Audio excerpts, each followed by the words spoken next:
जय शिवाय। नमस्ते प्रियम दोस्तों, भगवान शिव जी आप सबकी मनोकामना पूरी करें। इसी कामना के साथ आज का वीडियो हम शुरू करते हैं।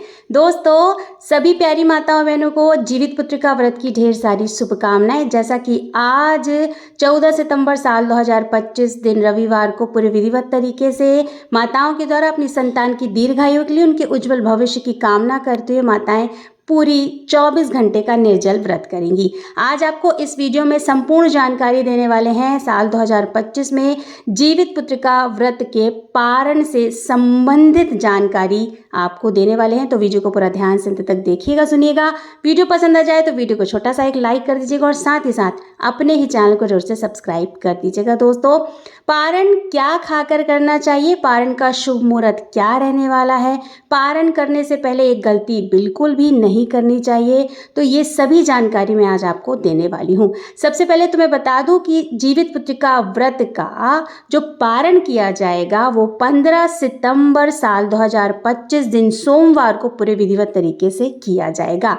तो ये जो व्रत है वो शुद्ध अष्टमी को रखा जाता है और पूरे अष्टमी जब तक रहती है उस तिथि को ध्यान में रखते हुए पूरी अष्टमी जब तक तिथि समाप्त नहीं होती है तब तक इस व्रत का पारण नहीं करना चाहिए, ऐसा जो है वो कथा में भी कहा गया है। दोस्तों, मैंने जीवित पुत्रिका व्रत की संपूर्ण कथा जो है उसका वीडियो चैनल पर डाल दिया है। अगर आपने नहीं देखा है वो वीडियो तो जाकर देखिए, चैनल पर विजिट करिए और वहां से आप जीवित पुत्रिका व्रत की कथा सुन सकते हैं। तो कथा में भी यही बताया गया है कि अष्टमी तिथि तक हमें इस व्रत को रखना है। जब पूरी शुद्ध अष्टमी तिथि समाप्त हो जाती है, नवमी तिथि लग जाती है, नवमी तिथि पर ही हमें इस व्रत का पारण करना चाहिए। तो चलिए आपको बता देते हैं कि जीवित पुत्रिका व्रत का पारण जो है वो कब किया जाएगा, शुभ मुहूर्त क्या रहने वाला है। 15 सितंबर साल 2025 दिन सोमवार को सुबह 6:05 से लेकर के सुबह 7:25 तक के बीच में आप पारण कर सकते हैं।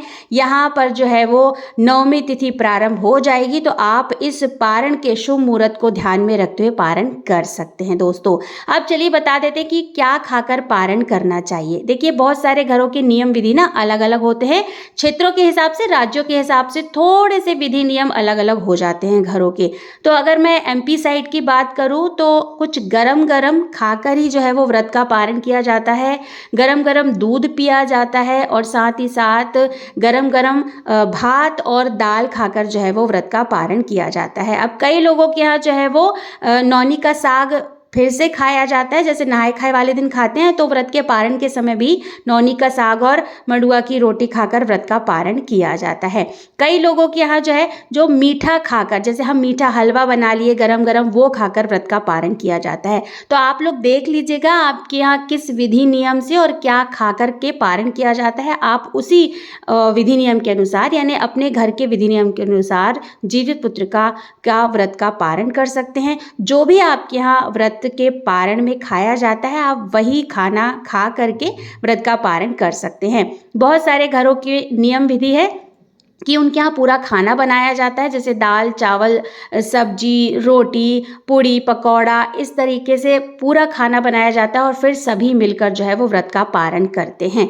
तो इसी प्रकार से देखिए, क्षेत्रों के नियम और राज्यों के नियम थोड़े से अलग अलग हो जाते हैं। तो आप अपने घर के विधि नियम के अनुसार जो भी आपके यहाँ पारण में खाया जाता है वो आप खा करके पारण कर सकते हैं। लेकिन इस बात का ध्यान रखना है कि पारण करते समय आपको जो भी दान वगैरह निकालना है वो पारण के पहले आपको निकाल देना है। देखिए, जिनकी सास वगैरह नहीं जीवित होंगी ना, तो वो नहाय खाए वाले दिन ही जो है वो दान वगैरह निकाल दी होंगी। लेकिन जिनके सास ससुर जीवित हैं तो सबसे पहले आपको पारण करने से पहले दान वगैरह कर देना है पूरे विधिवत तरीके से और फिर आपको पारण करना है। और एक गलती बिल्कुल भी नहीं करनी है, अष्टमी तिथि के समाप्त होने के बाद ही जो है वो आपको व्रत का पारण करना है। बहुत सारे लोग जो है वो समय को ध्यान में नहीं रखते हैं और सुबह भोर में उठ करके जल्दी से कुछ कुछ खा लेते हैं, तो ऐसा बिल्कुल नहीं करना है।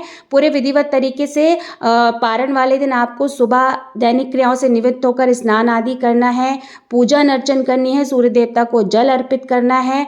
जो भी आपके यहाँ विधि नियम से पूजा होती है उस दिन जीवित पुत्रिका के पारण वाले दिन वो करना है।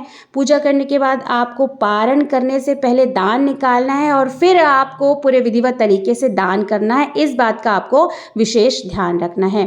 तो हम लोगों के साइड में ना गरम गरम दूध पी लिया जाता है और हलवा वगैरह खा लिया जाता है और इसी तरह से जो है वो व्रत का पारण किया जाता है। आप अपने घर के विधि नियम देख लीजिएगा, उसी हिसाब से जो है वो आप जीवित पुत्रिका व्रत का पारण करिएगा। समय का थोड़ा सा ध्यान दीजिएगा। अष्टमी तिथि समाप्त होने पर व नवमी तिथि लगने पर ही आपको व्रत का पारण करना है। पारण का शुभ मुहूर्त मैंने आपको बता दिया है। तो दोस्तों यहाँ पर मैंने पारण के नियम बता दिए हैं। दान वगैरह सब कुछ आपको विधिवत तरीके से करना है। नहा धोआ कर पूजा करके ही आपको व्रत का पारण करना है। तो ये संपूर्ण जानकारी मैंने आपको दे दी है दोस्तों। आशा करती हूँ आपको वीडियो पसंद आया होगा। अगर वीडियो पसंद आए तो वीडियो को छोटा सा एक लाइक कर दीजिएगा, साथ ही साथ अपने ही चैनल को जोर से सब्सक्राइब कर दीजिएगा दोस्तों। बहुत जल्द मिलते हैं एक नए वीडियो के साथ, एक नई जानकारी के साथ। तब तक के लिए श्री शिवाय नमस्तुभ्यम। धन्यवाद दोस्तों।